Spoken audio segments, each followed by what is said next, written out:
Each of you, and welcome to the Locked On Grizzlies podcast. My name's Shawn Coleman, your host here at Locked On Grizzlies, your Grizzlies every day. The Grizzlies had a fun game over the weekend in which their youth was put on display. We'll get into that in the first segment of the show. We'll also discuss, while Steven Adams certainly is not expected to step up in the same way that Jonas Valanciunas did last year, there's plenty of opportunity for Steven Adams to star in a supporting role to make the Grizzlies' best young players even better this season. That much more here on this edition of the Locked On Grizzlies podcast.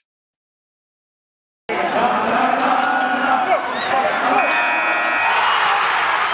are Locked On Grizzlies, your daily Memphis Grizzlies podcast, part of the Locked On Podcast Network, your team every day.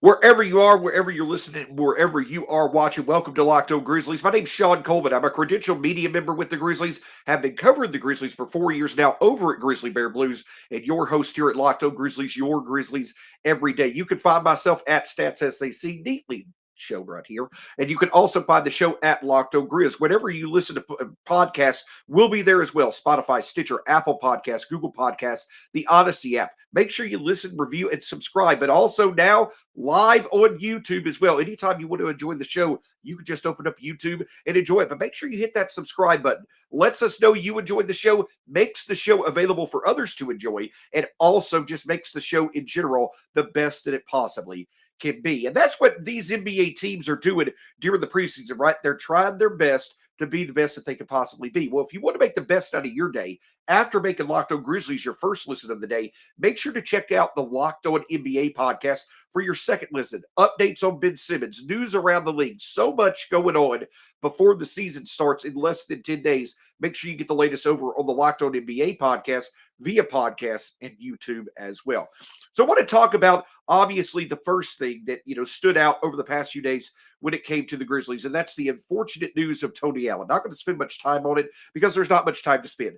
Tony Allen, unfortunately, was a part of a group of former players that were arrested over the past few days due to false medical claims. Now, whatever works out on Tony Allen's end, we certainly hope the best in the long run for Tony Allen. He certainly remains beloved by myself and everyone when it comes to the Grizzlies. So just hope that whatever occurs during this less than ideal situation, the best works out for Tony and his family and these former players long term. But of course, when it comes to the current Grizzlies, the thing that stands out is every opportunity that they are getting to play is happening right before our very eyes, even more so for the Grizzlies' young depth. And that's what happened on Saturday night. Now, if you had looked at the preseason schedule before the game started last Tuesday, you may have hoped that Saturday, which pitted the Atlanta Hawks coming to Memphis to face the Memphis Grizzlies, there was a lot of hope, including for myself, we would see Trey Young versus Ja Morant, two of the best young cores in the NBA, and the main reasons why they're there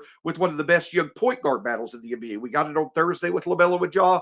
We had hoped to get it Saturday, but the Grizzlies wisely took the opportunity to sit their starters, sit their main players on Saturday, and allow for their young depth to play. Now, Desmond Bane, DeAnthony Melton, Xavier Tillman, each one of them still played. And for Desmond Bane and Xavier Tillman, they once again stepped up and shot. And that is a big deal, in my opinion, because just like they did in Summer League and just like they did on Saturday night, the fact that both Desmond Bane and Xavier Tillman continue to look very good when they are matched up against similar talent levels, yet they emerge as being two of the better players on the court when that happens, that's great for their development. Great coming into their second season. Desmond Bane led all scorers with 18 points, once again shot the three well. Xavier Tillman, 11 rebounds, 4 assists. He did well in a supporting role himself. So it was good to see both of them step up and deliver once again when their names were called upon to be in featured roles. Another player who really shined was Santi Aldama. That's correct. Probably an unexpected development with all the players that were there for the Grizzlies to play, but Santi Aldama stepped up. 16 points, 9 rebounds. Yes, only 1 of 5 from 3. But a couple of things really do start to emerge when it comes to Santi Aldama from his performance on Saturday. In the Summer League, from the start of the Summer League to the end of it, though it was a short amount of time, you could clearly see Aldama had a quick learning curve. He was becoming more impactful from his first game in Vegas to the Grizzlies' last even though his shot was not falling. And what especially stood out was his rebounding. What stood out once again on Saturday night, 16 points to go along with 9 rebounds. But the other thing that stood out was how resourceful of a scorer he was in that game. 16 points coming in different ways, step backs, getting to the rim, different ways that we saw Santi Aldama. He showed just how good of an inside-outside game he has for a player his size, like he did last year in college when he was asked to do a lot on the perimeter, a lot more than you would expect a young big to do in a role. But that's the thing that stood out to me when it came to Santi Aldama. Yes, he still obviously has quite a bit of time to develop. He obviously has a long way to go, in my opinion, to become a reliable rotation player for the Grizzlies. But it's encouraging to see how, in a short time frame, how much he actually has improved, and he actually is putting his production on display. So seeing him really shine on Saturday night was a great development.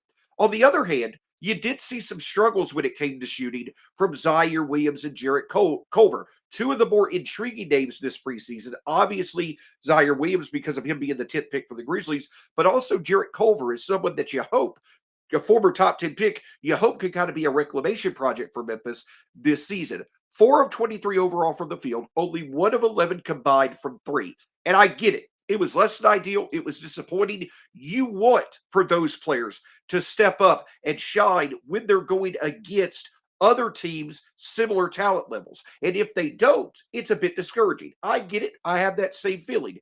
However, the big thing that stood out to me from Saturday night, besides Aldama, besides Bane, and besides Tillman, is the reps. 45 total threes from the Grizzlies' young depth. That is highly encouraging.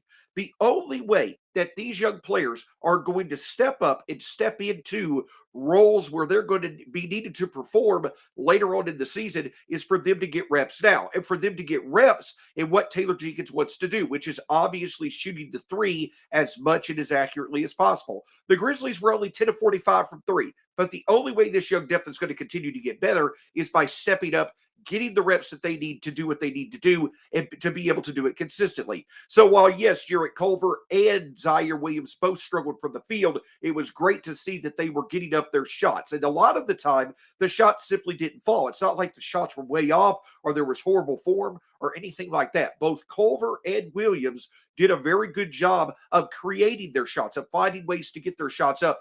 The shots just simply didn't fall. But overall, it was good to see them take on the opportunity, take on the load when it came to the shooting. So next time, which probably will be sometime in the season, the next time that they may be leaned upon to be some type of scorer off the bench if someone were to get injured in the current rotation or what have you, it's instances like on Saturday night where they got their reps that could pay off down the line. So nothing spectacular, nothing amazing from the Grizzlies when it came to their performance on Saturday. Again, they are no longer undefeated in the preseason. They lost 91-87, but an encouraging performance overall, which turns the attention to tonight. It does seem as if most of the starters will be back in action. We'll be able to see the Grizzlies be able to have several of their main players back. Unfortunately, once again, we're not going to be able to see the best of the opposition. Cade Cunningham will be out for the Pistons, but it'll be really fun to see the Grizzlies starters get back into action, see if they can get off to another hot start, see if Ja Morant can continue his dominance, and we can continue to see Jaren Jackson Jr. continue to improve as well. But one player who certainly has stood out when he's played this preseason, both off the court in press conferences as well as on the court, is newcomer Steven Adams. And while many are going to naturally compare him to Jonas Valanciunas, and I did that back in the August 11th episode of Locked On Grizzlies, while many may try to compare him, and it's just going to be natural, it makes sense to do it, while he will not be what Jonas Valanciunas was, Steven Adams can star like Valanciunas did at times last year. Steven Adams could become a star and support in multiple ways for the Grizzlies' main talents. I'll detail that in just a moment. But before we do, one thing that I can tell you is this, is that when it comes to the Grizzlies, what stands out is that as their young depth continues to get better and better, they may become great options for you when it comes to fantasy basketball. And if you want a great place to play fantasy basketball, that, of course, is the Sleeper app. If you go to the Sleeper app, you'll be able to find fantasy football and fantasy basketball. And they have game picks. In 2018,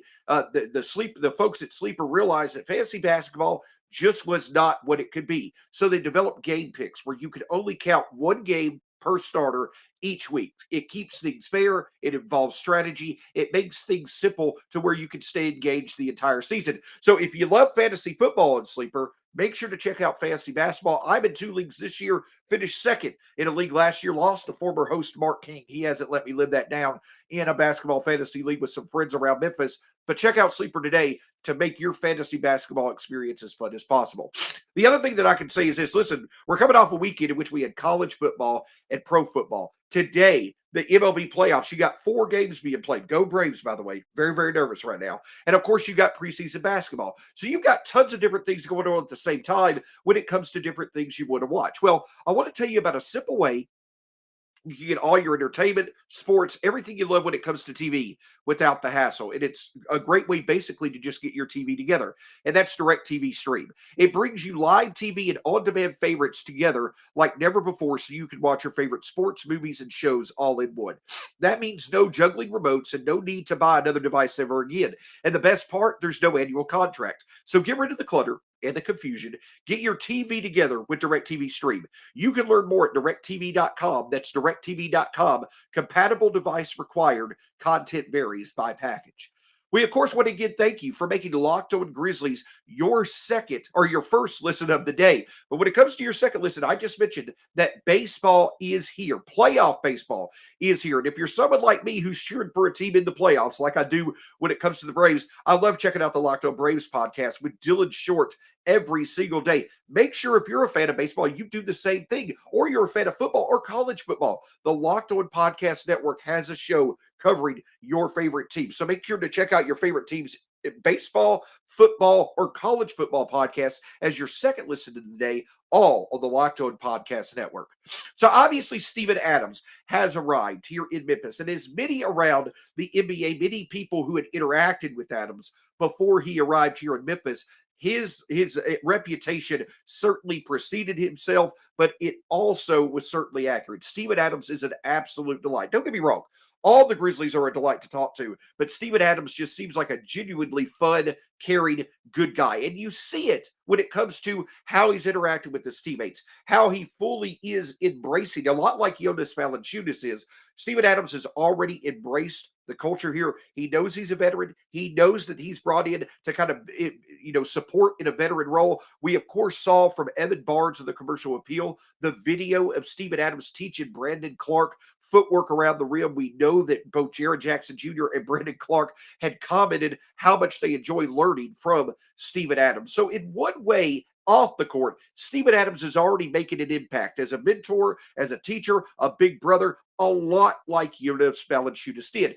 And on the court, there certainly is some similarities between Jonas Valanciunas and Steven Adams. Of course, you got the big physical presence, but with Jonas Valanciunas, there's an aggressiveness, a physical edge, a bit of nasty. That's the best way I can describe it on Twitter the other day. With Steven Adams, there's more of a physical nuance. There's more of a nuance, more of a finesse to his game that's there. And while neither way is wrong, both Adams and Valanciunas are effective in their own ways. Though they do it differently, the similarities are certainly there. One way in which Steven Adams can certainly improve his overall impact for the Grizzlies, obviously the rebounding aspect of things, he certainly shines. One of the best offensive rebounders in the league since he arrived, one of the best overall rebounders. He has shown good defensive rebounding prowess as well. It literally feels like every other rebound that happens when Steven Adams is on the court, he is around it, he gets a hand on it, or obviously gets the rebound. But the other thing that I talked about in that August 11th show, where we had hoped Steven Adams would improve his overall impact as a rebounder like Valanciunas did during his time in Memphis, was the ability to create second chance point opportunities off those rebounds. And in the first 2 games for Steven Adams, he has done exactly that. Right now in the preseason, he's third in the league in second chance points per game.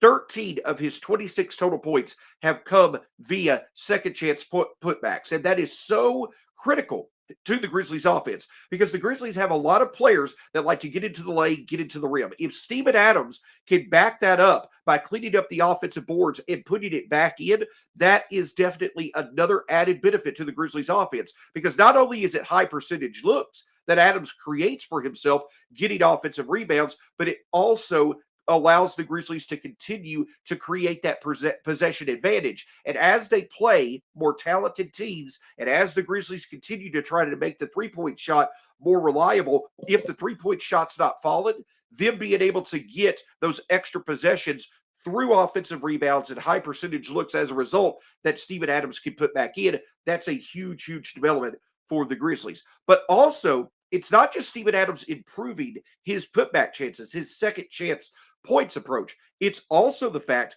that he has mentioned time and time again he wants to improve his free throws. That's another area of Steven Adams' game that certainly fell off last year in New Orleans. But so far in the preseason, he's 6 of 7. And of course, if Steven Adams were to get an offensive rebound, he were to try to put the ball back up, it were not to go in. But there's also a chance he'll be fouled. If he can become someone that can hit his free throws, that'll be a big development as well. And what this allows for is that, I've talked about Steven Adams being in that starting lineup. It just seemed like it was a natural transition. If we traded away Jonas, got Steven Adams back, he could just go right into the 5 role in the starting lineup. No issue at all. But what about Steven Adams being someone in the closing lineup? As someone that struggled shooting free throws last year, as someone that really wasn't a threat from 3, those are a couple of things that, in my opinion, made it less likely that Steven Adams would frequently be in the closing lineups, or at least less frequently than Jonas Valanciunas is. Of course, again, we don't expect Steven Adams to play as many minutes or get as much usage as Adams overall, or as Valanciunas overall. But if Steven Adams is showing that him being on the court improves the Grizzlies' defense, plus he's creating second chance points through his rebounding, and he's hitting his free throws, if Steven Adams is consistently doing that, then that builds a better case for him to be in those closing lineups. Not saying he's going to be, but it certainly is a better case. And it's never a bad thing to have as many reliable options to put in the closing lineups in high leverage or closing lineup situations if you're the Grizzlies. So Steven Adams rebounding we knew about. We knew that was going to be an elite part of his game. The screening we knew about. His ability to play defense, and he seems to be a bit more athletic than people give him credit for. He seems to be someone that can be comfortably away from the basket, more often than Valanciunas was. But if you could add to all that his ability to create second chance points through his offensive rebounding, and if he could significantly improve his free throws this year, not only does that make him a more effective player, obviously, it makes him more supportive of the Grizzlies' young talent, but it also potentially makes him a reliable option the Grizzlies can use in closing and high leverage lineups as they face more talented teams who feature bigs. That's something that definitely would be a great development for the Grizzlies if Steven Adams can become a more resourceful scorer through improving his second chance putbacks as well as his free throw shooting. But the overall aspect of Steven Adams' game that has stood out the most, and to me is the most exciting, is his playmaking. That certainly is something that really stands out. I've talked about it multiple times so far on Locked On Grizzlies, but just how much could that impact and improve the Grizzlies' approach on offense this year? I'll detail that in just a second. I'll tell you this, though. If you want to make a play that'll make your day better, if you want to make a decision that'll make your day better, I would go to Built.com. And the reason I'd go to Built.com is because, listen, every one of us want to improve our diet. We want to add options that are tasty. We want to add options that can improve our health. That's what Built Bar can do. Have it in the morning for breakfast, in the afternoon as a snack, whatever you choose to enjoy it. Built Bars are going to make your day better. If you go to Built.com, choose from over 18 different flavors that you can enjoy. None of them are bad options. Some you may prefer over others, but you can also change it up if you choose to. That's the great benefit of Built Bar. And the other great thing is if you go to Built.com right now, you put in the promo code LOCKED15, that's LOCKED15, you'll get 15% off your next order from Built Bar. You go to Built.com, put in the promo code LOCKED15 to get 15% off your next order from Built Bar. On tomorrow's Locked On Grizzlies podcast, we're going to react to the Grizzlies preseason game against the Pistons. See if some things have changed up for the starters. See if some encouraging trends are continuing for the Grizzlies. Hopefully, we'll be able to see Memphis have another convincing victory against a team that they should be. And we'll also continue our player profile series looking at Jaren Jackson Jr. All that plus more on tomorrow's edition of the Locked On Grizzlies podcast. So we talk about Steven Adams. We know the rebounding's there. We know the defense is there. We know the physical edge is there.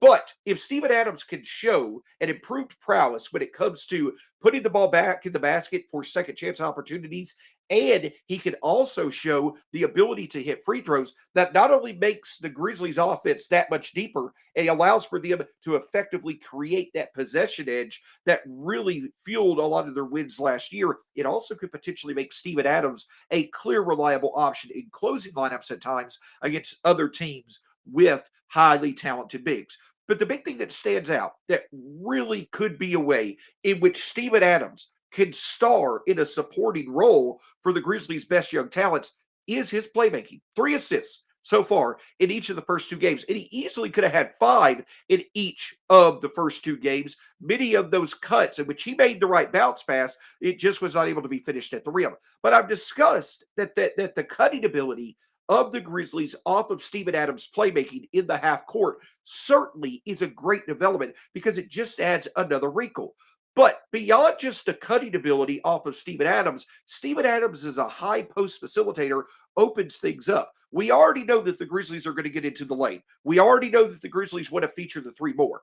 But if the Grizzlies can also throw in a little wrinkle where they can convert a few easy opportunities at the rim off of Steven Adams' facilitation, it becomes an aspect of the Grizzlies' offense that opposing defenses have to respect. Well, the ripple effect of that is that you can work off of that. You hit a couple of coaches. Maybe he hits a Ja Morant or a Dylan or a Desmond Bane on cuts, in the first few minutes of the game. Well, then if he gets the ball in the high post again, the defenders are going to focus on preventing the cut.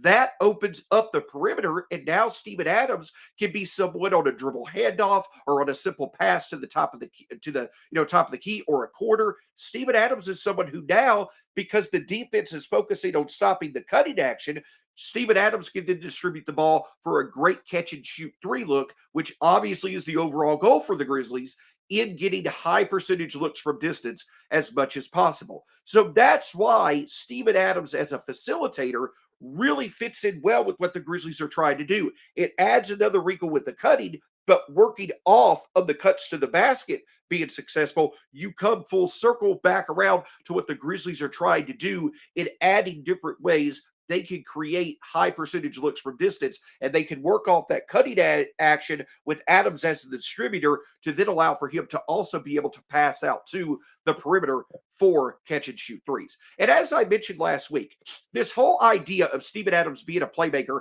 is not something that's new. Yes, he's never been considered to be one of the better playmakers at the center position in the NBA, but Darko Rajakovic, who now is an assistant with the Grizzlies, he coached Steven Adams for 4 years in Oklahoma City. And when Steven Adams was traded to Memphis, Darko Rajakovic, as well as Coach Taylor Jenkins, they looked at the film, and they really discovered that the passing ability of Steven Adams was an underutilized part of his overall offensive game.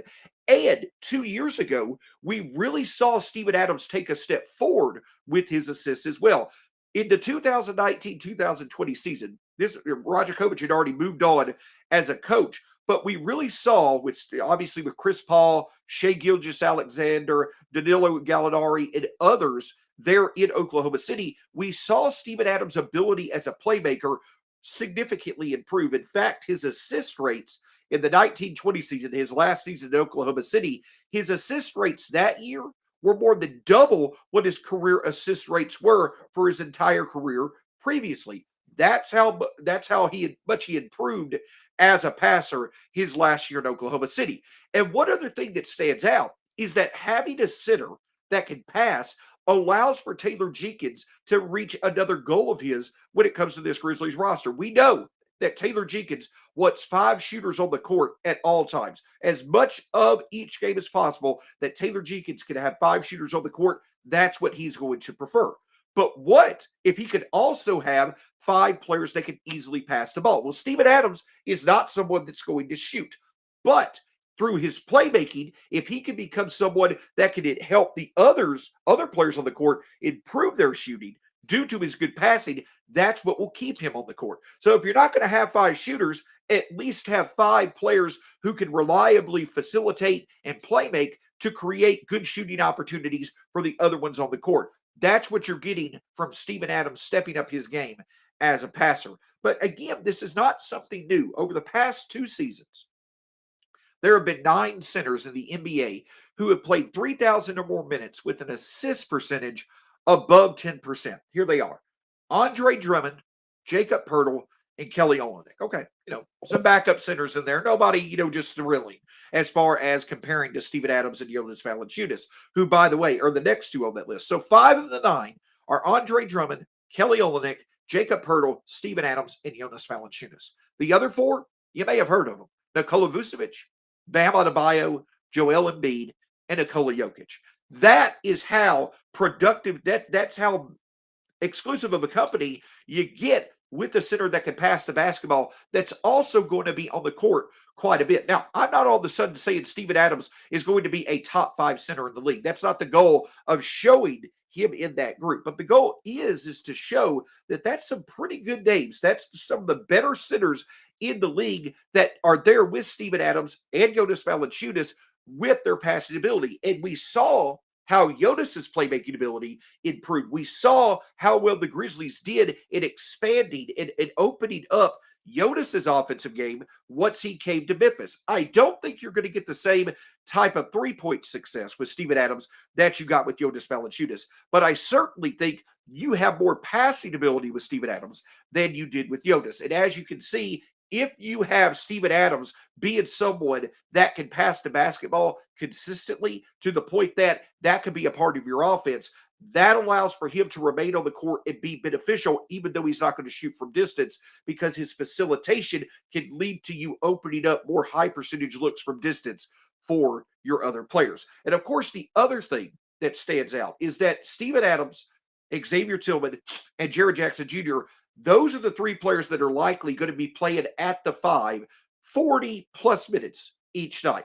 If the Grizzlies can get at least 5 or 6 assists from that trio at the center position, that puts them among the best big man passing teams in the league. And for a team that's not that great at shot creation, once again, not only having passing ability from all 5 positions on the court, but having that ability for 40-plus minutes a night, that is a huge, huge development. We already know that, in my opinion, Xavier Tillman is one of the best passing big men that have come into the league via the draft over the past 5 years. Jaren Jackson Jr. had his best, the best assist rates of his career last year. So as Steven Adams, Xavier Tillman, and Jaren Jackson Jr. can improve their overall passing ability, and you start to get 6, 7, 8 assists from that position each night, that just means that the offense is being more consistent. It just means that the offensive chemistry is there. It's free-flowing, where all 5 positions are supporting each other to create high percentage looks,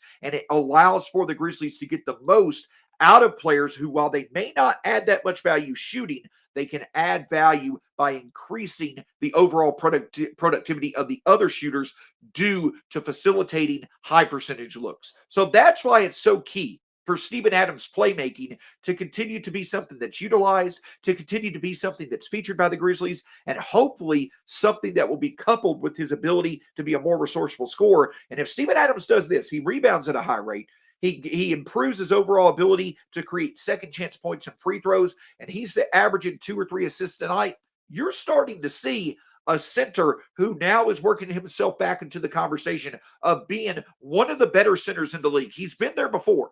We know the capability is certainly there for Steven Adams, and with how well Jonas Valanciunas blossomed under Taylor Jenkins' system here in Memphis, you have to have high confidence that Taylor Jenkins and his staff can do the same for Steven Adams. Though it may not be in the same way, and it may not be in a way where Steven Adams is a star like Jonas Valanciunas was at times last year, Steven Adams can be a star in his own right in a supporting role by supporting the Grizzlies' young talents in multiple ways to not only make them better, make him better, and also the team better as well. It's going to be very exciting talking to Steven Adams off the court, but also hopefully seeing him continue to improve and get better on the court and play a bigger role than many may anticipate, and a much more effective role than many may anticipate this season for the Grizzlies. My name's Shawn Coleman. You can find me at StatsSAC on Twitter, the show at Locked On Grizz. Make sure you listen, review, and subscribe to the podcast wherever you listen to podcasts. And here on YouTube, make sure you hit that subscribe button. Let me know what you think of the show in the comments.